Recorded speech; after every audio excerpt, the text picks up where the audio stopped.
Bienvenue sur Présence en Soi, le podcast qui vous invite à un voyage intérieur, à la rencontre de votre être profond. Je suis Coralie Savoya, thérapeute psychocorporelle, et chaque semaine, je vous propose un espace d'écoute, de douceur et de transformation. Ensemble, cultivons la présence en soi. Et si ton émotion n'était pas une tempête, mais une lettre à lire? Bienvenue dans l'épisode numéro 7 de la saison 2 des podcasts de Présence en Soi. Aujourd'hui, j'ai envie de te parler de ces émotions, celles où on t'a dit de gérer, de ne pas te laisser submerger par elles, comme si elles étaient des vagues à contenir, comme si ressentir trop fort, c'était déjà un échec. Mais les émotions, elles ne viennent pas pour te noyer, elles viennent pour t'informer. Elles sont le langage du corps, la façon dont ton être tout entier dit « Regarde, il se passe quelque chose ici ». Une émotion, ce n'est pas un problème, c'est un message. Et ton corps est le messager, en est même le messager principal. Quand tu ressens, tu reçois une donnée d'information. Cette donnée, elle est précise, elle est vivante, elle est organique. Mais pour l'entendre, il faut cesser de lutter. Il faut écouter. La colère, par exemple, elle n'est pas négative en soi. C'est une énergie de protection. Elle te dit une limite a été franchie.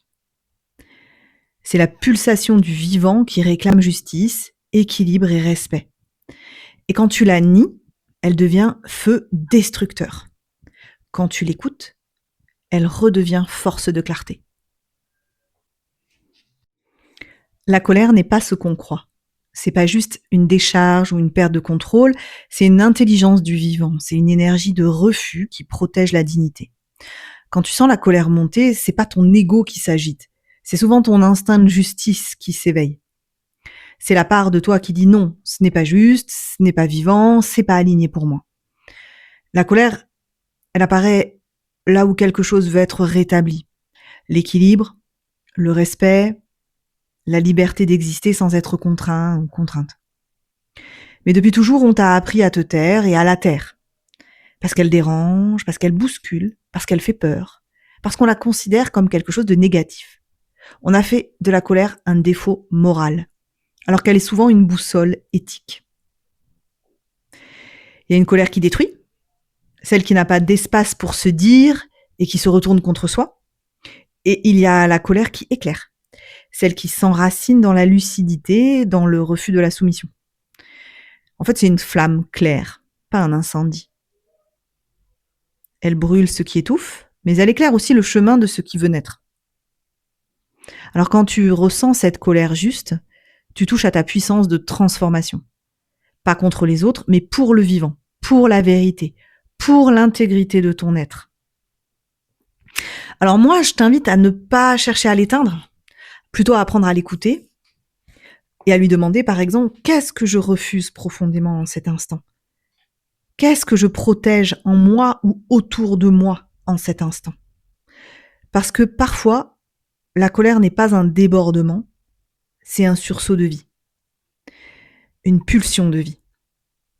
Un cri du corps qui se souvient de sa souveraineté, un mouvement d'amour farouche pour ce qui mérite d'être défendu. Le respect, la liberté, la dignité, la vérité du vivant. La colère, quand elle est écoutée, devient courage. Elle cesse de diviser et elle commence à créer.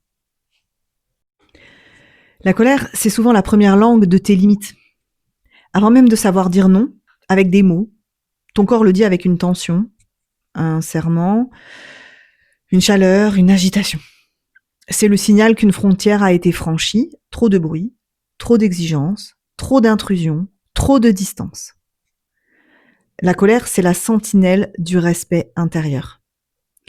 Elle surgit là où ton intégrité se sent menacée, là où quelque chose en toi réclame reconnaissance ou espace. Mais parce qu'on t'a appris à la taire, tu as peut-être appris à ignorer ces signaux, à dire « ça va », alors que tout ton être crie « non ». Et à force d'avaler tes colères, tu t'es éloigné de tes limites. Or, sans limite claire, il n'y a plus de vraies relations. Il n'y a que des ajustements douloureux, des silences pesants et des corps qui s'épuisent à se contenir. La colère, quand elle est écoutée, ne détruit pas, elle dessine. Elle trace la ligne invisible entre ce qui nourrit et ce qui envahit, entre le don juste et le sacrifice, entre la présence et la perte de soi. Dire non, c'est honorer ton énergie vitale. C'est dire à ton corps « je t'ai entendu ». C'est choisir la vérité plutôt que la paix artificielle. Et c'est là que pour moi, en tout cas, la colère devient un acte d'amour. Non pas contre l'autre, mais pour toi, pour moi. Pour cet espace, cette dignité, ce rythme, cette respiration. Quand tu accueilles la colère comme messagère de tes limites, tu n'as plus besoin de crier ni de fuir. Tu peux parler depuis un lieu clair et ancré, en fait. Là, c'est trop pour moi. Là, j'ai besoin d'espace. Et là, je choisis de me respecter. Et cette sincérité, même silencieuse, elle rétablit la paix, la vraie. Celle qui ne coûte pas ta vérité. La colère n'est pas le contraire de la paix, hein. Elle en est souvent la porte. Et la tristesse, elle, est un fleuve. Elle coule pour nettoyer, pas pour te noyer. Elle te dit quelque chose s'éloigne et c'est juste. Elle t'aide à laisser partir, à faire de la place pour le neuf. En fait, quand tu pleures, ton corps exhale la mémoire du passé et c'est vrai que c'est une guérison, en fait, hein, une guérison silencieuse. La tristesse, elle mérite d'être explorée avec autant de profondeur que les autres émotions. Pas comme une émotion à fuir, mais comme une porte vers la vérité, la tendresse et la régénération. On parle souvent de la tristesse comme d'une chute, comme d'un poids à soulever ou comme d'une émotion qu'il faut remonter. Mais la tristesse, c'est pas une descente, en fait, c'est une ouverture. Elle t'invite à t'incliner devant ce qui a été perdu, à reconnaître la fragilité de ce que tu aimes et à faire de la place en toi pour l'inconfort de la fin. La tristesse, c'est la pluie du cœur. Elle nettoie, elle irrigue, elle rend la terre à nouveau fertile. Elle détruit rien. Elle libère ce qui stagnait. Et moi, j'aime beaucoup dire que pleurer, c'est faire un câlin à sa tristesse. Et quand la tristesse, elle vient, elle porte souvent un message doux. Très doux même. Tu as aimé, tu as tenu, tu as espéré. Et maintenant, quelque chose en toi a besoin de repos. C'est pas une faiblesse, c'est un hommage. Une révérence silencieuse à la beauté de ce qui fut et à la couleur d'une douleur de ce qui ne peut plus être. La tristesse, elle te met en contact avec ton humanité la plus nue. C'est l'émotion qui relie. C'est pas celle qui te rend poreux, accessible ou sincère. Quand tu la laisses couler, tu cesses de te protéger et tu deviens vivant, tu deviens sensible, perméable au monde. Tu deviens humain. Tu es humain. Elle t'apprend la tendresse du réel, elle t'apprend à accepter que tout passe, que tout change et qu'aimer, c'est toujours risquer de perdre. Alors ne retiens pas tes larmes. Ce ne sont pas des signes de faiblesse, ce sont des portes d'eau. Elles ouvrent la voie du relâchement, elles t'aident à revenir à ton rythme, à ton souffle, à ton cœur battant. Parce qu'après la tristesse, il n'y a pas le vide, il y a un calme, dense, plein, profond. C'est un espace où tu peux enfin sentir à nouveau, sans devoir comprendre ni réparer. La tristesse, quand elle est écoutée, t'amène plus près de ta vérité. Elle te rend doux, sans te rendre faible. Et dans ce silence humide où tu crois te dissoudre, quelque chose en toi recommence à respirer. La tristesse ne te brise pas, elle t'ouvre. Et puis il y a la peur. Cette sensation qui serre le ventre, accélère le cœur, fait trembler les mains. La peur ne vient pas pour te paralyser, elle te dit « Attention, un seuil se présente, c'est une gardienne ». Quand tu l'écoutes, elle t'aide à traverser avec prudence. Quand tu la rejettes, elle te fait reculer. Chaque moment de peur est souvent mal compris. On veut souvent dépasser la peur, éradiquer la peur, alors que c'est une gardienne très fine de la vie. On croit qu'elle nous empêche d'avancer, mais souvent elle t'annonce que tu es le point, en tout cas sur le point, j'ai envie de te dire plutôt, de franchir un seuil. C'est pas ton ennemi, la peur.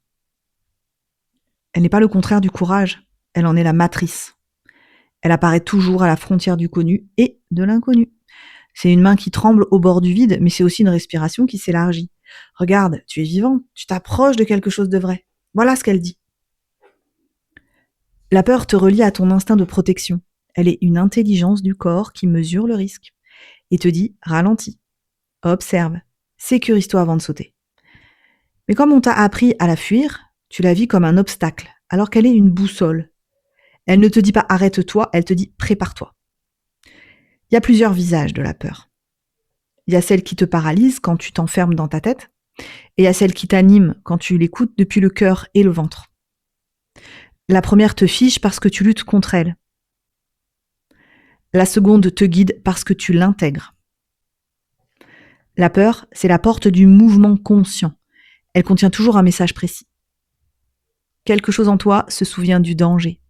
Ou alors, quelque chose en toi veut grandir, mais n'a pas encore confiance. Quand tu sens la peur monter, ne cherche pas à la gérer. Assieds-toi avec elle, respire lentement et demande-lui « De quoi veux-tu me protéger ? Qu'est-ce que tu veux que je voie avant d'avancer ?» Très souvent, elle te parlera de sécurité, de ce besoin de solidité avant le saut. Elle ne dit pas renonce, elle dit rassemble-toi avant d'y aller. Et quand tu lui laisses de la place, la peur, elle se transforme. Et elle devient lucidité, présence, courage tranquille. À ce moment-là, ce n'est plus une barrière, c'est un seuil conscient. Le passage entre ce que tu étais et ce que tu deviens. La peur t'apprend la confiance, pas celle qui ignore le danger, mais celle qui sait avancer avec lui sans se trahir. Parce qu'au fond, la peur est une messagère d'amour. Elle veut simplement s'assurer que tu n'oublies pas, en chemin, l'être le plus précieux au monde, toi. La peur ne t'empêche pas de vivre, elle t'apprend à te faire confiance et elle t'apprend à le faire en conscience. Choisis la confiance. Chaque émotion a une fonction. Aucune n'est trop, aucune n'est mauvaise. Elle t'éduque, te guide, t'oriente, si tu sais les lire. Les émotions ne sont pas des vagues à dompter, ce sont des messagères venues du plus profond de toi. Des messagères qui frappent à la porte de ton attention et qui ne demandent qu'à être entendues. Alors au lieu de les juger, peux-tu les accueillir ? Tu peux leur dire « Merci d'être venu. Que veux-tu me montrer ?» par exemple. Et souvent, c'est à cet instant précis que quelque chose s'apaise. Non pas parce que tu contrôles, mais parce que tu comprends. Écouter sans juger, c'est déjà guérir. Aujourd'hui, j'ai envie de te proposer un exercice qui s'appelle lire la lettre émotionnelle. Choisis une émotion que tu ressens souvent, colère, tristesse, peur, jalousie, peu importe, il y en a plein. Installe-toi quelques minutes en silence, ferme les yeux et ressens où elle vit dans ton corps. Est-ce une tension, une chaleur, une vibration ou un vide ? Puis, au lieu d'essayer de la calmer, demande-lui simplement « Quel message veux-tu me transmettre aujourd'hui ?» Et laisse venir les mots, les images, les sensations. Tu corriges rien. Ton corps te parle dans une langue ancienne, alors écoute-le. Les émotions ne t'engloutissent pas, elles te montrent la direction. Alors merci de redonner une voix à tes émotions, merci de les écouter au lieu de les taire, et merci de marcher vers cette paix simple, celle qui vient quand on comprend. Merci de m'avoir écouté. Active la cloche pour ne rater aucun nouvel épisode de la saison 2. Abonne-toi si tu veux pour transformer ta relation et tes émotions, trouver la paix non pas dans le contrôle mais dans la compréhension. Et puis tout simplement parce que c'est sympa aussi de s'accompagner mutuellement sur le chemin de la vie. Et n'hésite pas à me laisser un petit commentaire pour me dire quelle émotion t'as le plus parlé dans cette vidéo. Voilà, je te souhaite une belle soirée, une belle journée, un beau moment avec toi-même. Prends soin de toi et à bientôt sur Présence en Soi.